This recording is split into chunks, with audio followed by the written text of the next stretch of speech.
ಅವಳಿಗೆ ನೀವು ತಿನ್ನುವಂತ ಆ ಸ್ವೀಟ್ ಎಷ್ಟು ಕಾರ್ಕೋಟಕ ವಿಷ ಅನ್ನುವಂತಹ ಈ ಫ್ಯಾಕ್ಟರಿಗಳ ಅಸಲಿ ಮುಖವನ್ನ ತೆರೆದಿಡುವಂತ ಪ್ರಯತ್ನವನ್ನ ಮಾಡಿದ್ವಿ. ನೀವು ನೋಡಿದ್ರಿ, ಅದಕ್ಕೆ ಬಳಸುವಂತ ನೀರು, ಆ ನೀರಿನಲ್ಲಿ ಇದ್ದಂತ ಕಸ ಕಡ್ಡಿಗಳನ್ನ ನೋಡಿದ್ರಿ, ಅಲ್ಲೇ ಇದ್ದ ಗ್ಯಾಸು. ಒಂದು ವೇಳೆ ಏನಾದರೂ ಸಿಲಿಂಡರ್ ಬ್ಲಾಸ್ಟ್ ಆಯಿತು ಅಂತ ಹೇಳಿದ್ರೆ ಅಲ್ಲಿದ್ದವ್ರು ಎಲ್ಲರೂ ಕೂಡ ಸುಟ್ಟು ಕರಕಲಾಗ್ತಾರೆ. ಇದು ಎಲ್ಲಿ ನಡೀತಾ ಇದೆ ಕೇಳಿದ್ರೆ ನಮ್ಮ ರಾಜ್ಯ ಸರ್ಕಾರದ ಘನತೆವೆತ್ತ ಆರೋಗ್ಯ ಮಂತ್ರಿಗಳು ಪ್ರತಿನಿಧಿಸುವಂತ ಕ್ಷೇತ್ರದ ಒಳಗಡೆ ಇಷ್ಟೆಲ್ಲ ಆರೋಗ್ಯ ಸಚಿವರು ತಮ್ಮ ಕ್ಷೇತ್ರದ ಒಳಗಡೆ ಒಂದು ಸ್ವಲ್ಪ ಕಣ್ಣಾಡಿಸಿ ನೋಡಿದ್ರೆ ಈ ರೀತಿಯ ಕಾರ್ಖಾನೆಗಳು ನಿಮ್ಮ ಕಣ್ಣಿಗೆ ಬೀಳ್ತವೆ. ಎಷ್ಟು ಜನ ಈ ಸ್ವೀಟ್ ತಿಂದು ಆಸ್ಪತ್ರೆ ಸೇರಿದ್ರೋ ಗೊತ್ತಿಲ್ಲ. ಎಷ್ಟು ವರ್ಷಗಳಿಂದ ಇಷ್ಟು ಕಳಪೆ ಮಟ್ಟದ ಈ ಸ್ವೀಟ್ಗಳನ್ನು ತಯಾರು ಮಾಡ್ತಿದ್ರು ಗೊತ್ತಿಲ್ಲ. ಅದಕ್ಕೆ ಯಾವುದೇ ಮ್ಯಾನುಫ್ಯಾಕ್ಚರ್ ಡೇಟು ಇಲ್ಲ, ಎಕ್ಸ್ಪೈರ್ ಡೇಟು ಇಲ್ಲ, ಏನೇನು ಇಂಗ್ರೀಡಿಯೆಂಟ್ಸ್ ಬಳಸಿದ್ರು ಅನ್ನೋದು ಇಲ್ಲ. ಹೆಸರು ಮಾತ್ರ ಹೈಜೀನಿಕ್ ಸ್ವೀಟ್ಸ್ ಅಂತೇಳಿ. ಆ ಹೈಜೀನಿಕ್ ಸ್ವೀಟ್ಸ್ ಕಾರ್ಖಾನೆ ಒಳಗಡೆ ಹೈಜೀನೇ ಇಲ್ಲ. ಸತ್ತು ಬಿದ್ದಿರುವ ಜಿರಳೆಗಳು, ಪ್ಯಾಕ್ ಮಾಡಿರುವ ಆ ಕಜ್ಜಾಯ ಕರಿ ಕರಿ ಕಟ್ಟಿರುವಂತ ಎಣ್ಣೆ, ಇದನ್ನು ನೋಡ್ತಿದ್ರೆ ಗೊತ್ತಾಗತ್ತೆ ಈ ಸ್ವೀಟ್ ನಮ್ಮ ಆರೋಗ್ಯಕ್ಕೆ ಎಷ್ಟು ಮಾರಕ ಅನ್ನೋದು. ಇಷ್ಟು ದೊಡ್ಡ ಫ್ಯಾಕ್ಟ್ರಿ, ಈ ಫ್ಯಾಕ್ಟ್ರಿಯಿಂದ ಬೇರೆ ಬೇರೆ ಕಡೆಗೆ ಸಪ್ಲೈ ಆಗುತ್ತೆ. ಕೇವಲ ಬೆಂಗಳೂರು ಮಾತ್ರ ಅಲ್ಲ, ರಾಜ್ಯದ ಮೂಲೆ ಮೂಲೆಗೂ ಕೂಡ ಈ ಸ್ವೀಟನ್ನು ಇವರು ಸಪ್ಲೈ ಮಾಡ್ತಾರೆ. ಹೋಲ್ಸೇಲ್ ರೇಟ್ಗೆ ಇವರು ಕೊಡ್ತಾರೆ. ಮದುವೆ ಮುಂಜಿ ಅಂತ ಹೇಳಿದ್ರೆ ಡೈರೆಕ್ಟ್ ಆಗಿ ಬಂದರೂ ಕೂಡ ಇವರು ಹೋಲ್ಸೇಲ್ ಆಗಿ ಕೊಡ್ತಾರೆ. ಪ್ಯಾಕೆಟ್ ನೋಡಿದ್ರೆ ಎಷ್ಟು ಸ್ಟ್ಯಾಂಡರ್ಡ್ ಆಗಿ, ಎಷ್ಟು ಹೈಜಿನಿಕ್ ಆಗಿ ಮಾಡಿದ್ರು ಅಂತ ಅನ್ಸುತ್ತೆ. ಆ ಪ್ಯಾಕೆಟ್ ಮೇಲೆ ಹೆಸರು ಕೂಡ ಹಾಗೆ ಇದೆ, ಹೈಜಿನಿಕ್ ಫುಡ್ಸ್ ಅಂತೇಳಿ.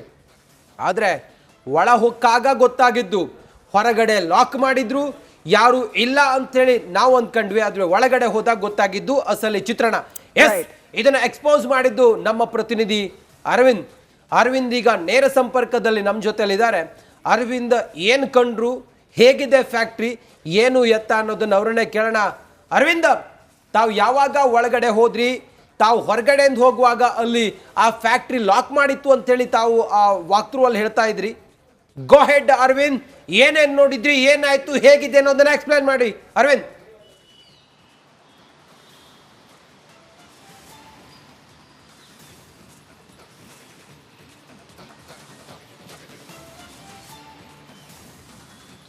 ಎಸ್ ರಂಜಿತ್, ಖಂಡಿತವಾಗ್ಲೂ ಕೂಡ ದೀಪಾವಳಿ ಹಬ್ಬಕ್ಕೆ ಸಿಹಿ ತಿಂಡಿ ತಿನ್ನುವಂಥವರು ಈ ಸ್ಟೋರಿಯನ್ನು ನೋಡಲೇಬೇಕಾಗಿತ್ತು.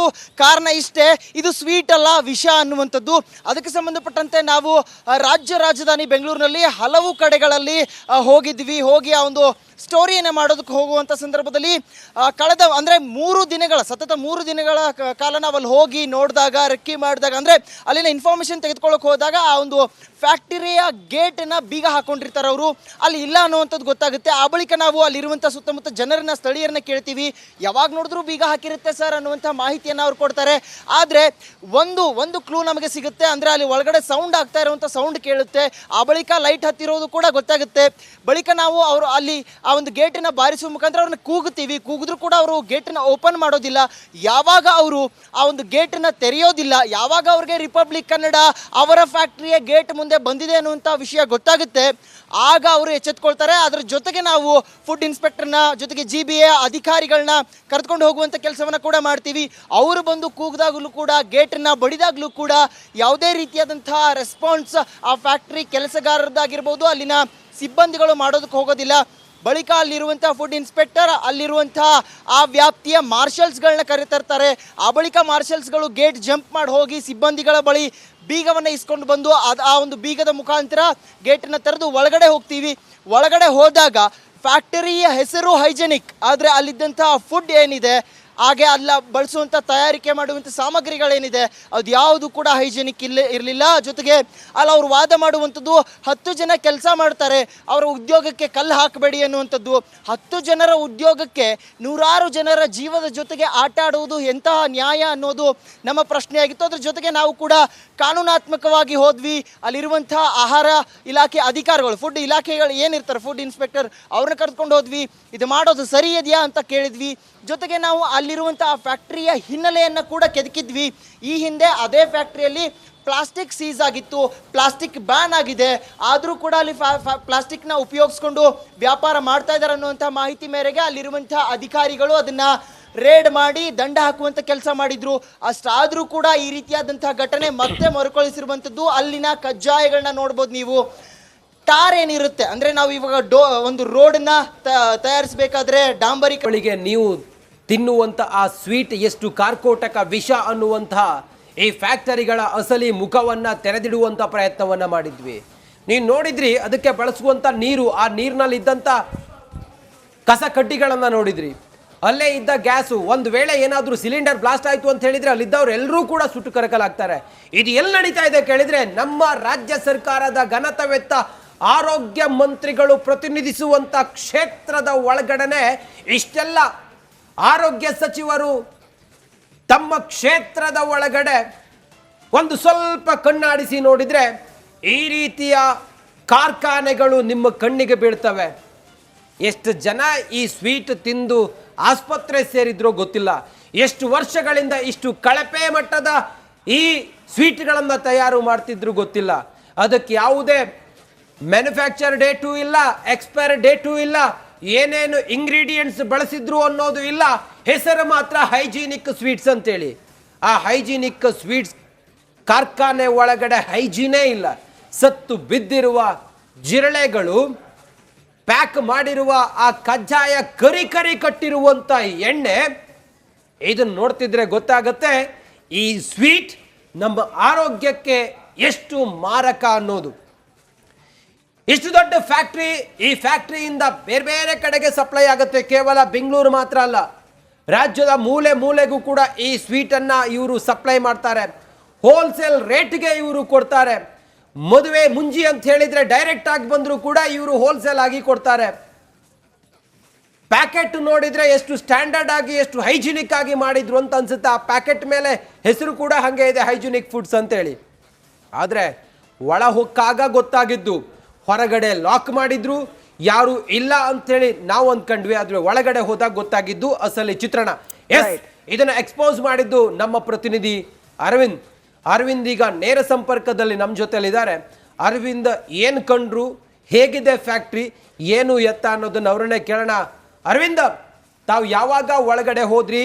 ತಾವು ಹೊರಗಡೆಯಿಂದ ಹೋಗುವಾಗ ಅಲ್ಲಿ ಆ ಫ್ಯಾಕ್ಟ್ರಿ ಲಾಕ್ ಮಾಡಿತ್ತು ಅಂತೇಳಿ ತಾವು ಆ ವಾಕ್ಥ್ರೂ ಅಲ್ಲಿ ಹೇಳ್ತಾ ಇದ್ರಿ. ಗೋ ಹೆಡ್ ಅರವಿಂದ್, ಏನೇನು ನೋಡಿದ್ರಿ, ಏನಾಯ್ತು, ಹೇಗಿದೆ ಅನ್ನೋದನ್ನ ಎಕ್ಸ್ಪ್ಲೈನ್ ಮಾಡಿ ಅರವಿಂದ್.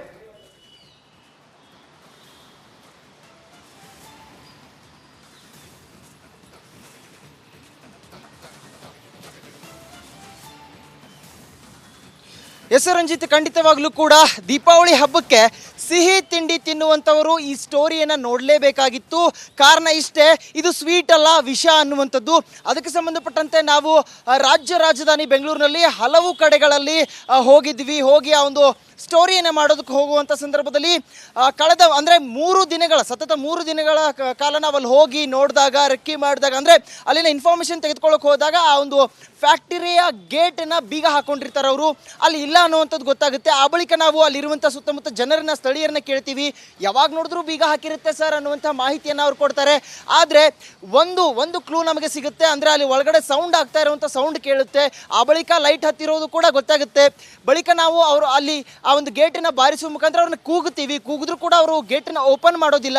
ಯಾವಾಗ ಅವರು ಆ ಒಂದು ಗೇಟನ್ನು ತೆರೆಯೋದಿಲ್ಲ, ಯಾವಾಗ ಅವ್ರಿಗೆ ರಿಪಬ್ಲಿಕ್ ಕನ್ನಡ ಅವರ ಫ್ಯಾಕ್ಟರಿಯ ಗೇಟ್ ಮುಂದೆ ಬಂದಿದೆ ಅನ್ನುವಂಥ ವಿಷಯ ಗೊತ್ತಾಗುತ್ತೆ, ಆಗ ಅವರು ಎಚ್ಚೆತ್ಕೊಳ್ತಾರೆ. ಅದರ ಜೊತೆಗೆ ನಾವು ಫುಡ್ ಇನ್ಸ್ಪೆಕ್ಟರ್ನ ಜೊತೆಗೆ GBA ಅಧಿಕಾರಿಗಳನ್ನ ಕರೆದುಕೊಂಡು ಹೋಗುವಂಥ ಕೆಲಸವನ್ನು ಕೂಡ ಮಾಡ್ತೀವಿ.